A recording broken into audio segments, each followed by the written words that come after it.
જૂનાગઢમાં મોટા સાયબર ફ્રોડનો પર્દાફાશ થયો છે। સાયબર ફ્રોડનો આંકડો 50 કરોડ 41 લાખ સુધી પહોંચે તેવી સંભાવના છે।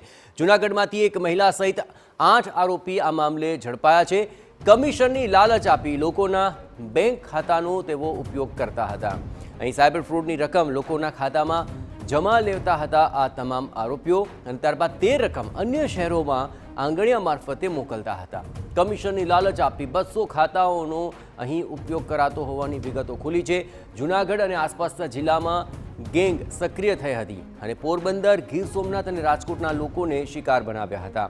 દેવભૂમિ દ્વારકાના કેટલાક લોકો પણ ભોગ બન્યા હતા।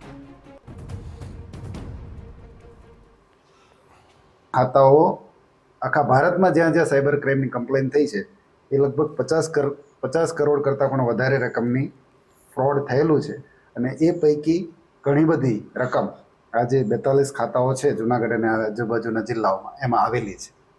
આમાં સાયબર ફ્રોડ થાય છે એટલે એમાં વિક્ટીમનો સંપર્ક કરતા હોય જે વ્યક્તિઓ એ વાળી ચેનલ અને ત્યારબાદ પૈસા જમા થયા પછી એ પૈસા જે છે એ મૂળ ફ્રોડસ્ટર હોય જે મેઇન ફ્રોડસ્ટર ત્યાં સુધી પહોંચવાની જે બંને ચેનલ છે એ ચેનલ ઉપર હાલ તપાસ ચાલુ છે।